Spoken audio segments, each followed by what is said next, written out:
네, 얼마 전까지만 하더라도 세계 뉴스의 상당 부분은 이스라엘이었습니다.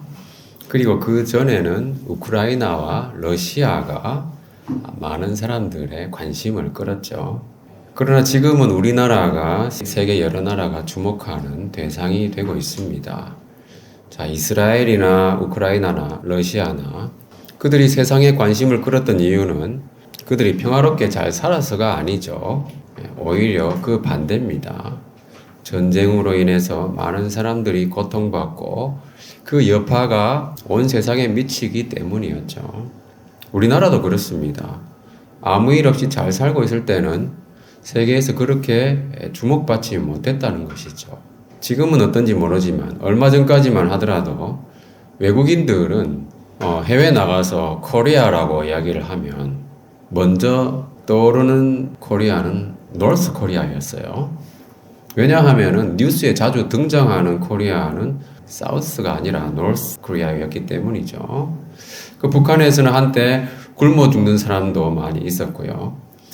외국인을 억류하기도 했었고, 또 핵실험이나 미사일 발사 등으로 세계의 평화와 안전을 위협하는 그러한 행위들, 기자들의 관심을 끄는 일들이 많았었죠. 그러다 보니까 뉴스에 자주 등장했다는 겁니다. 근데 우리나라가 지금 그렇다는 겁니다. 우리나라의 지금 평화를 위협하고 있는 것은 북한이 아니었습니다. 군대를 동원하여서 헌정 질서를 무너뜨릴 시도를 한 것은 국민이 뽑은 정부 권력이었고요. 그리고 그 권력에 부역하는 소수의 인원들이 온 세상에 관심을 끄는 어처구니 없는 짓을 저지르고 있었습니다. 그런 위기 상황을 초래하고 나니까 세상에 주목을 받게 된 것이죠.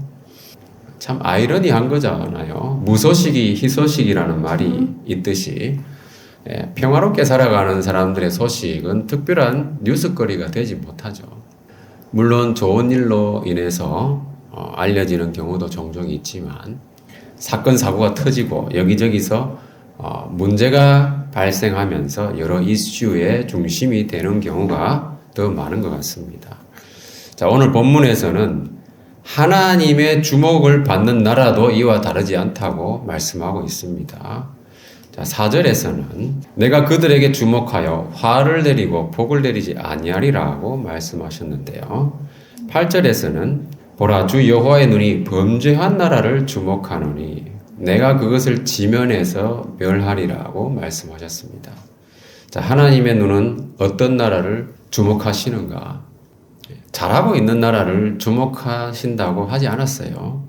범죄한 나라를 주목하신다는 겁니다. 우리나라를 좀 주목하고 계시겠죠. 그래서 우리가 계속 기도해야 된다는 겁니다. 말과 행실과 그죠 생각과 이 모든 것에서 하나님 보시기에 합당한 삶을 살면서 그렇게 해야 되겠죠. 이 말씀에서 하나님이 주목하신다는 말은 복을 내리기 위해서 보고 계신다는 그런 의미가 아니잖아요. 화를 내리고 복을 내리지 아니하시며 또 멸망시키기 위해서 주목하신다는 겁니다. 그리고 9장 1절을 보면은 한 사람도 도망하지 못하며 피하지도 못하리라고 말씀하셨습니다. 철저한 멸망을 선포하신 것이죠. 자, 하나님의 주목하시는 나라 정리하면 어떤 나라입니까? 범죄한 나라를 주목하신다고 그랬어요. 우리나라가 그런 나라가 되어서 되겠냐는 겁니다. 그리고 그 주목하시는 목적은 뭡니까? 복이 아니잖아요. 화를 내리시고 멸망시키기 위한 것입니다. 그리고 그 결과는 철저한 멸망이에요. 한 사람도 도망하거나 피하지 못한다고 했습니다. 과연 하나님을 피해서 어디로 갈 수 있겠습니까? 이 세상이나 저 세상 어디에도 하나님을 피해서 숨을 곳은 없다는 겁니다. 땅속 깊은 곳에 숨을 수도 없고요. 하늘에 숨을 수도 없는 것이고 험한 산 꼭대기에도 숨을 수도 없는 것이고요. 또 바다 밑으로 가서 숨을 수도 없고 사로잡혀서 잠시 목숨을 부지하더라도 곧 멸망이 임하게 될 겁니다. 이와 같이 하나님의 주목을 받아서 멸망이 선고되면 심각한 화를 입게 되는 것은 시간 문제라는 것이죠. 자, 하나님을 피해서 숨을 곳은 아무데도 없다는 것. 하나님은 천지에 충만하신 분이기 때문에 그렇습니다. 자, 우리가 종종 이야기하지만 신앙생활과 종교생활의 근본적인 차이가 바로 이것이죠. 종교생활은 우상숭배와 같다고 했습니다. 우상은 시간과 장소에 제약을 받는 유한한 존재죠. 따라서 우상을 섬기는 사람들은 특정한 시간, 특정한 장소에만 국한되는 종교생활을 하는 거예요. 눈에 보이는 우상이 있는 그 장소에서 그 시간에 종교 행사가 이루어지는 거잖아요. 그래서 하나님을 두려워하지 않는 사람들은 죄를 지은 후에 어딘가로 피해서 도망할 수 있다고 생각하는 겁니다. 또 이번에 계엄 사태와 관련해서 여러 사람들이 국회에서 증언을 하고 있지만은 적당히 입을 맞추고 둘러대면은 그들이 실패했던 그 계엄의 후폭풍을 피할 수 있으리라고 생각하는 것이죠. 그들의 말이 진실인지 아닌지, 실제로 어떤 음모가 있었는지, 또 속속 알려지는 제보 내용들이 사실인지 아닌지 우리는 다 알 수 없습니다. 그러나 하나님은 아신다는 것이죠. 수사를 해보면은 어떤 사람은 처벌받고 어떤 사람은 모면할 수도 있을 겁니다. 그러나 그것도 잠깐이라는 거예요. 그 원수 앞에 사로잡혀 갈지라도, 그래서 목숨을 부지할지라도 하나님은 끝까지 추적하셔서 멸망시킬 것이라고 말씀하시는 거예요. 우리는 완전히 다 알 수 없지만 하나님은 다 아신다는 것. 아무도 그것을 피할 수가 없습니다. 우상을 피하는 것처럼 하나님도 피할 수 있다고 생각하는 것은 큰 착각이죠. 하나님은 무한하신 분이시며 또 시간과 장소에 제약을 받지 아니하시는 분입니다. 모든 시간과 모든 장소에서 일어나는 모든 것을 다 아시는 분이죠. 이것을 제대로 안다고 하는 것이 바로 신앙생활에서 핵심이라고 해도 과언이 아닙니다. 자, 시편 139편 말씀을 다 같이 읽어보겠습니다. 시작. 여호와여, 주께서 나를 살펴보셨으므로 나를 아시나이다. 주께서 내가 앉고 일어섬을 아시고 멀리서도 나의 생각을 밝히 아시오며 나의 모든 길과 내가 듣는 것을 살펴보셨으므로 나의 모든 행위를 익히 아시오니 여호와여, 내 혀의 말을 알지 못하시는 것이 하나도 없으시니이다. 네, 하나님은 나의 모든 것을 아시고 생각과 말과 행동을 다 아시는 분입니다. 그래서 다윗은 이 지식이 내게 너무 기이하니, 이것을 안다는 것이 참 기이한 지식이라고 말하고 있는 거예요. 우리가 하나님을 피하여 숨을 곳은 아무데도 없다는 거죠. 그래서 역설적으로 언제 어디서나 우리가 하나님과 동행하려면은 이 사실을 반드시 인식하고 살아야 된다는 거예요. 그래서 이것이 바로 신앙생활의 근본입니다. 이와 같이 다윗은 하나님을 천지에 충만하신 분, 무소부재하신 분으로 묘사하고 있습니다.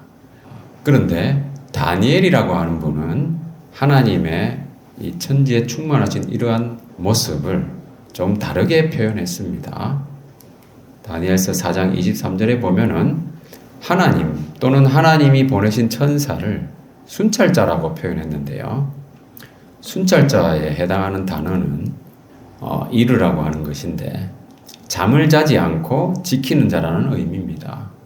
그래서 순찰하는 사람은 밤에도 근무 시간을 나눠 가지고 해당 지역 맡은 구역을 살피잖아요. 어떤 사건 사고가 터지고 문제가 발생하면은 그것을 조치하고 해결해야 되는 것이 바로 순찰자의 임무죠. 그래서 저도 군에 있을 때 순찰을 많이 해봤습니다. 그렇지만은 현실적으로 그 순찰이라고 하는 것은 일부 정해진 코스를 따라서 이루어진다는 거죠. 그래서 부대 내에서 모든 것을 밤중에, 그것도 그 모든 시간에 한두 사람이 다 살핀다고 하는 것은 사실상 불가능하죠. 이른바 사각지역이라든지 또 취약 시간이 생길 수밖에 없는 거죠. 그러나 하나님의 순찰은 어떻습니까? 온 땅과 하늘과 바다와 인간의 마음 속까지 두루 살피시는 하나님의 순찰에는 사각지대가 없다는 겁니다. 취약 시간, 취약 지역도 없습니다. 하나님은 모든 것을 꿰뚫어서 살피시는 거예요. 그래서 어떤 문제가 발생하면은 하나님은 그것을 주목하시는 거예요. 순찰하시다가 발견하신 거예요. 그러면은 하나님은 특별한 조치를 취하시는 겁니다. 이 말씀에서는 한 순찰자가 느부갓네살 왕의 교만을 발견하셨어요. 바로 하나님께서 느부갓네살 왕의 교만을 보시고 심판을 선고하는 내용이 나옵니다. 느부갓네살 왕이 쫓겨나서 들짐승들과 함께 지내게 될 것을 다니엘이 꿈의 해석을 통해서 예언하는 내용입니다. 이와 같이 순찰자이신 하나님은 온 땅을 두루 살피시고 범죄한 나라에 대해서는 특별 조치를 취하시는 거죠. 특별 조치라고 하는 말은 말 그대로 특별한 조치죠. 정상적인 시스템에 의해 돌아가는 평범하고 일상적인 활동이 아니라는 겁니다. 루틴이 아니라는 거예요. 특별 조치라는 말은 온 세상을 다스리시는 하나님이 평소와는 다르게 평범한 일상을 뛰어넘는 뭔가 특별한 조치를 취하신다는 말입니다. 자, 그럼 하나님이 취하시는 특별 조치는 무엇이 있는가? 1절 말씀을 보면은 순찰하시는 하나님은 성전이 제대로 기능하지 못하고 오히려 우상 숭배의 원상이 되어 있는 모습을 발견하신 거예요. 그래서 성전 파괴를 말씀하셨습니다. 일상적인 모습이 아니잖아요. 성전이 파괴된다고 하는 것은. 네, 그리고 영과 진리로 예배하지 않고 종교 행사만 하는 이 우상 숭배의 무리들을 멸하시겠다고 말씀하고 있습니다. 그리고 칼로 죽이겠다고 하셨어요. 사람의 정상적인 죽음은 뭡니까? 나이가 들어서 자기에게 부여된 수명, 그 천수를 다하고 죽는 거잖아요.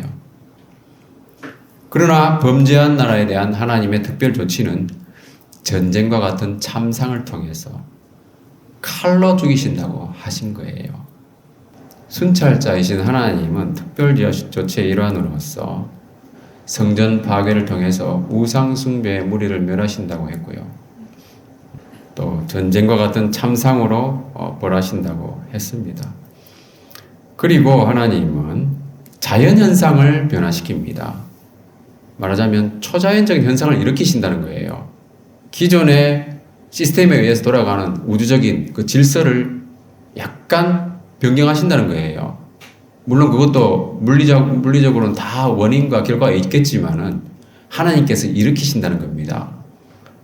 피조 세계의 기본 질서에 의해서 정상적으로 운영되는 것이 아니라 이상기후나 재난을 일으키신다는 거죠. 자, 이 말씀을 보시면은 하나님께서는 땅을 만져서 녹게 하신다고 말씀하셨어요. 땅은 굳어 있어야 정상이잖아요. 녹아서 물처럼 솟구치거나 흘러내리는 경우 뭐겠습니까?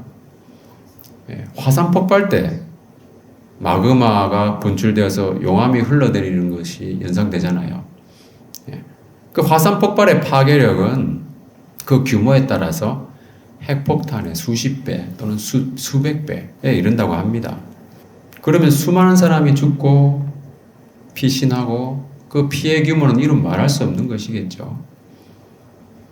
또는 이것이 전쟁으로 인한 땅의 파괴를 비유적으로 표현한 것일 수도 있습니다. 핵무기가 아니더라도 각종 무기들의 폭발로 인해서 땅은 움푹 패이잖아요. 무너지기도 하는 겁니다. 그죠? 폭발에 의해서. 모든 화기가 다 폭발에 의해서 이루어지잖아요. 현대의 모든 무기들은 정상적인 땅의 모습이 아니라는 거죠. 또 하나님께서는 하늘에 좌정하셔서 감찰하시다가 바닷물을 불러서 지면에 쏟기도 하신다고 했습니다. 이상기후 현상으로 태풍이나 국지성 폭우 때문에 엄청난 피해를 겪게 되는 것이죠. 이것도 정상적인 현상은 아닌 것처럼 보입니다. 모두 특별한 현상이죠. 순찰자 하나님이 행하시는 특별 조치라고 할 수 있습니다. 주님께서는 그런데 모든 나라에 대해서 이와 같은 일을 행하신다고 했어요. 하나님은 온 땅의 순찰자이기 때문이죠. 자, 그래서 9장 7절 말씀 보시면은 하나님은 이스라엘 자손들을 애굽에서 불러내신 것뿐만 아니라 모든 민족에게 각 지역에 정착해서 각 나라와 문화를 이루고 살게 하셨어요. 우리가 이 한반도에 살고 또 서울에 살고 이렇게 되는 것도 결국은 하나님의 인도하심이라는 거죠. 그래서 우리는 우리에게 주어진 삶을 참 감사해야 됩니다. 그래서 감사하면서 하나님께 영광 돌리면서 우리는 그리스도인으로서 거룩한 삶을 살기에 힘써야 된다는 거죠. 네, 그래서 하나님은 이와 같이 모든 민족을 돌보시고 인도하시는 하나님이고요. 또 거룩한 순찰자이기도 하시기 때문에 순리를 거스리고 정의와 공의를 짓밟는 그런 범죄한 나라는 주목하고 계시다가 멸하신다는 거예요. 우리나라가 그런 나라가 되지 않기를 주님의 이름으로 축원합니다. 자, 그런데 세상 나라 중에서 범죄하지 않는 나라가 어디 있겠습니까? 모든 나라가 정도의 차이는 있겠지만 다 마찬가지라는 거예요. 그런데 여기서 반전이 일어납니다. 모든 나라는 범죄해서 결국은 하나님의 심판과 멸망을 받아야 되는데 야곱의 집은 온전히 멸하지 아니하리라고 하셨다는 거예요. 자, 하나님이 출애굽 후에 이스라엘과 언약을 맺었잖아요. 피로 맺은 언약이라고 여러 번 이야기했습니다. 그렇다면 이스라엘 자손들은 하나님과의 언약을 파기했기 때문에 그 피의 대가를 치러야 되잖아요. 그래서 하나님은 실제로 무서운 심판과 재앙을 내리셨어요. 나라가 망하기도 하고, 그죠? 전 세계를 떠돌아다니면서 많은 박해를 받았죠. 유대인들의 고난은 아마 어느 민족과 비교할 수 없을 거예요. 그러면 언약을 파기한, 그죠? 창조주 하나님과 맺은 언약을 파기했다면 완전히 멸망해야 되는 거 아니냐? 이렇게 생각할 수 있잖아요. 그러나 하나님은 온전히 멸하지는 않는다고 하셨습니다. 왜 그렇습니까? 언약을 파기했는데. 열왕기하 말씀을 다 같이 읽어보겠습니다. 시작. 여호와께서 아브라함과 이삭과 야곱과 더불어 세우신 언약 때문에 이스라엘에게 은혜를 베풀며 그들을 불쌍히 여기시며 돌보사 멸하기를 즐겨하지 아니하시고 이때까지 자기 앞에서 쫓아내지 아니하셨더라. 이 말씀을 보시면은 여기도 언약이라는 단어가 나옵니다. 자, 그런데 이 언약은 누구와 세운 언약입니까? 네, 아브라함과 이삭과 야곱과 더불어 세우신 언약이라고 했어요. 모세를 통해 세운 언약이 아니라는 겁니다. 이것이 바로 핵심적인 내용이에요. 자, 모세를 통해 이스라엘 자손들과 세운 언약은 행위 언약입니다. 신학적인 용어로 하자면 행위 언약이에요. 자, 행위 언약의 골자는 뭐냐 하면은 율법을 지키면 생명과 복이요, 율법을 범하면 사망과 화를 내리신다는 겁니다. 그것이 바로 모세의 율법으로 세운 언약이에요. 그렇다면은 아브라함과 이삭과 야곱과 더불어 세우신 언약은 뭡니까? 그것은 은혜 언약입니다. 은혜 언약이라고 하는 것은 하나님의 주권적인 은혜로 구원을 얻는 거예요. 그래서 은혜는 모든 것을 이기는 겁니다. 하나님이 주권적으로 하시기 때문에. 그리고 그것은 우리의 행위가 아니라 하나님의 약속에 기반한 것이기 때문에 은혜 언약은 반드시 이기는 언약, 그리고 하나님의 완전한 사랑이 서포트하는 거예요. 자, 하나님이 아브라함을 부르실 때에 율법을 주신 것이 아니에요. 그죠? 약속을 주셨어요. 땅의 모든 족속이 너로 말미암아 복을 얻을 것이라고 이 하신 말씀처럼 하나님의 은혜는 그래서 모든 민족에게 미치는 약속입니다. 이와 유사한 약속이 아브라함의 아들 이삭 그리고 야곱에게도 전해진 거예요. 약속이 상속된 겁니다. 그런데도 아이러니하게도 율법을 통해서 행위 언약을 선포한 모세도 이런 이야기를 합니다. 자, 금송아지 사건이 있었을 때에 주의 종 아브라함과 이삭과 야곱을 생각하사 이 백성의 완악함과 악과 죄를 보지 마옵소서.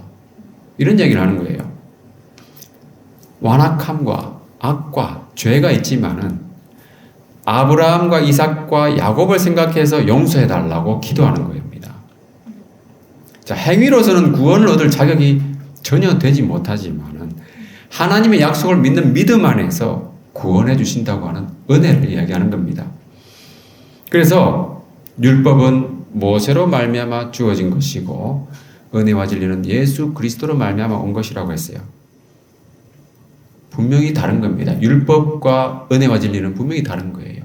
상당히 중요한 개념인데 아무튼 아브라함과 이삭과 야곱과 맺으신 이 은혜 언약은 궁극적으로 모세가 아니라 예수 그리스도의 죽음과 부활을 통해서 완전히 성취되었습니다. 그리고 모든 사람에게 개방된 것이죠. 모세의 율법을 통해서 주어진 것이 아니라는 겁니다.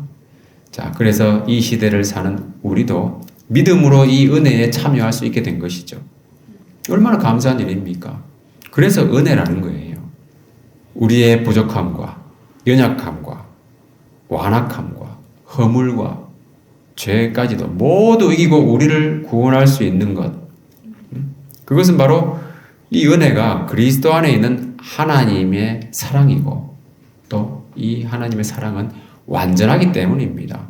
그 로마서 8장 말씀을 보면은 사도 바울이 이렇게 선언하고 있습니다.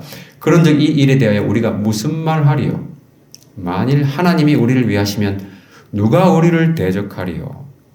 자기 아들을 아끼지 아니하시고 우리 모든 사람을 위하여 내어주시니가 어찌 그 아들과 함께 모든 것을 우리에게 주지 아니하시겠느냐? 누가 능히 하나님께서 택하신 자들을 고발하리요? 의롭다 하시는 이는 하나님이시니 누가 정죄하리요? 죽으실 뿐 아니라 다시 살아나신 이는 그리스도 예수시니 그는 하나님의 우편에 계신 자요 우리를 위하여 간구하시는 자시니라. 누가 우리를 그리스도의 사랑에서 끊으리요? 자, 이와 같이 하나님은 자기 아들을 통해서 완전한 구원의 길을 열어주셨기 때문에 누구든지 믿음으로 이 은혜에 참여하고 그리스도 안에 있는 사랑을 누릴 수 있게 되었다는 겁니다. 그래서 오늘 본문에서도 야곱의 집은 온전히 멸하지 아니하겠다고 말씀하신 거예요. 이스라엘의 집이라고 하지 않고 야곱의 집이라고 표현한 것은 이 은혜의 언약을 내포하고 있는 그런 뉘앙스의 말씀입니다. 그래서 구약 성경에 보시면 여러분 야곱이라고 부르는 하나님의 말씀들이 있잖아요. 그 은혜를 염두에 두신 표현이에요. 이스라엘에게 야곱이라고 부르실 때는. 자, 그래서 이것은 하나님의 주권적 은혜로 주시는 완전한 회복이고요. 이 근거는 행위 언약이 아니라 아브라함과 이삭과 야곱과 맺은 은혜 언약입니다. 자, 그래서 이 은혜를 얻게 될 사람들은 누군가? 9절 말씀에 알갱이로 표현되고 있는 남은 자입니다. 남은 자 이야기는 우리가 종종 했었잖아요. 렘넌트라고 해가지고. 자, 체질할 때 바람에 날려가지 않는 무게가 있는 알갱이라는 것이죠.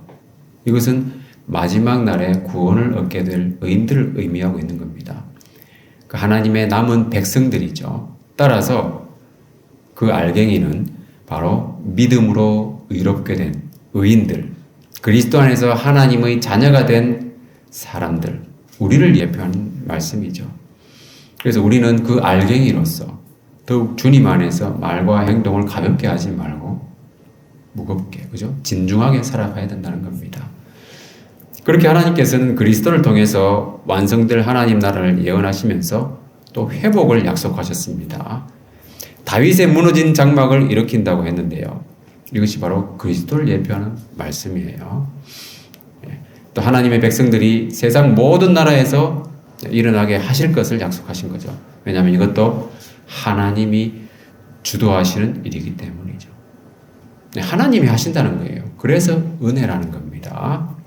이와 같이 완전한 회복이 이루어지게 되면 말 그대로 정의와 공의가 물같이 마르지 않는 강같이 흐르게 되는 그런 하나님 나라가 완성되는 것이죠. 정의와 공의는 하나님의 속성이잖아요. 그래서 하나님으로부터 나오는 겁니다. 그래서 13절에 나온 것처럼 파종하는 자가 곡식 추수하는 자의 뒤를 이으며 포도를 밟는 자가 씨 뿌리는 자의 뒤를 이으며 산들은 단 포도주를 흘리며 작은 상들은 녹으리라. 그러니까 어떻습니까? 모든 것이 질서정연해 보이지 않습니까? 질서정연하고 순조롭게 이루어지고 순찰을 해도 문제가 보이지 않는 거예요. 그러니까 특별 조치를 할 필요가 없는 것이죠. 그런 이상적인 상태가 되는 겁니다. 하나님께서 회복하시게 되면. 그리고 하나님께서는 자기 백성을 완전히 회복시키시고 또 모든 것에 풍족하고 영원한 기업을 얻게 하신다는 약속을 주셨습니다. 이 말씀은 1차적으로는 이스라엘이 바벨론 포로로 잡혀갔다가 그죠? 나중에 다시 돌아오게 될 것을 예언한 말씀입니다. 그렇지만 궁극적으로는 뭐겠습니까? 새 하늘과 새 땅에서 이루어지게 될 영광스러운 하나님 나라를 예표하는 것이죠.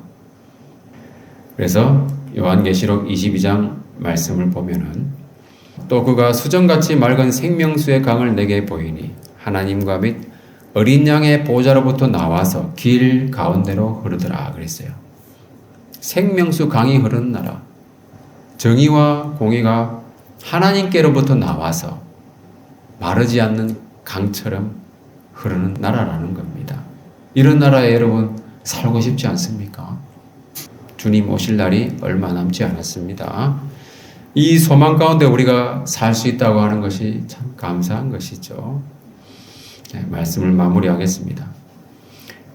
자, 우리 몸의 건강상 아무런 문제가 없을 때는 특별히 불편함을 느끼지 못합니다. 그러나 어디가 아프고 불편하다고 인식하고 주목하는 것 자체가 몸에 문제가 있다는 거잖아요. 그때는 정상적인 방식으로는 문제가 해결되지 않습니다. 약을 먹든지 의사를 찾든지 철저한 식이요법을 하든지 꾸준한 운동을 병행하든지 해가지고 특별한 조치를 해야 된다는 것이죠. 자, 지금 우리나라가 온 세상에 주목을 받게 되었습니다.